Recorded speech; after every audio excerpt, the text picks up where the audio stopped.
আসসালামু আলাইকুম রহমতুল্লাহ। আলহামদুলিল্লাহ, আমরা ভালো আছি। আল্লাহর রহমতে আপনারাও ভালো আছেন। একটা মহিলার উদ্দেশ্যে কয়টা কথা বলতে চাই। আপনার লগে আপনার লগে মামুনের সাথে যাই হয়েছে। মামুন তো তখন ছোট ছিল, মামুন তো কিছু বোঝে নাই।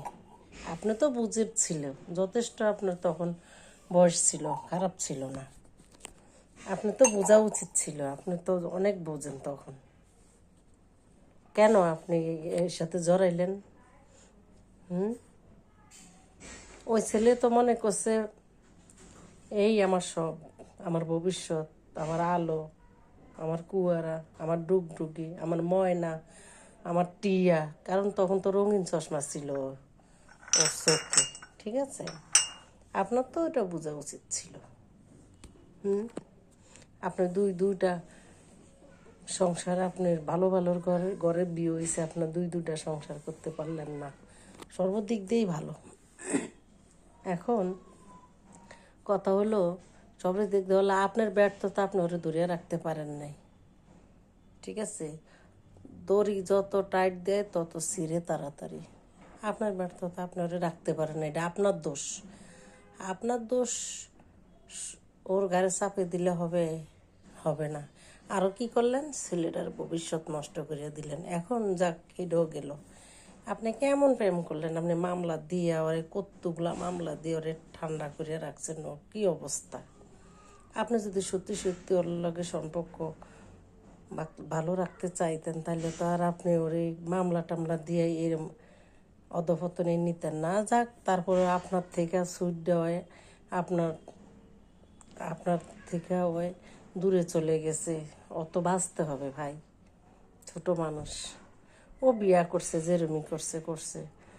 আন্দা কোনো লুলা করুক নারে যাই হোক, নাহলে 100টা বিয়ে হোক, টিকটকার হোক, যাই হোক, করছে তো একটা বিয়া। ওরে সুখী একটু সংসার করতে দেন, একটু সংসার করুক, ওর জন্য দোয়া করুন। তাহলে আপনি ওরে কেমন ভালোবাসলেন? ও তো আরো বিপদে ঠেলে দিলেন। এটা কি ঠিক করলেন বলেন? আপনি তো ওরে ভালোবাসেন না, বরঞ্চ আপনার কাছে না আসলেও আরো ভালো থাকতো। 2-4টা বাড়ির মালিক ডাকা হয়ে যেত অলরেডি। আপনার ফাঁদে পড়িয়া ওর সর্বদিক দিয়ে নষ্ট, ওর ভবিষ্যৎ নষ্ট, ওর কেলেঙ্কারি, ওর সর্বদিক দিয়ে। আপনার মতন এরকম 5টা বাড়িও করতে পারতো, আপনার পিছে যদি এত বছর না দূরে। তা আপনিও করলেন কি? ওর লোভ দেখাইয়া ওর ভবিষ্যৎটা নষ্ট করছেন। ও যেমনই হোক, বিয়ে শাদি করছিল, ঠান্ডা ওরে শান্তিতে থাকতে দেন। আর না করিয়া আপনি আরও কী করলেন? ওরে আরও বিপদের মুখে ঠেলে দেন। এটা কি ঠিক? আপনার বিবেক বলতে কিচ্ছু নেই। তারপরও গেছে ওর মতো নয়। মামলা দিয়েও আপনি ওরে শান্তি থাকতে দিচ্ছেন না। ওর সংসারটা ভাঙার জন্য উঠেও ফুরিয়া লাগছেন। ওর সংসারটা কীভাবে ভাঙবে? তারপর ওর মার নামে আজে বাজে কথা বলেন।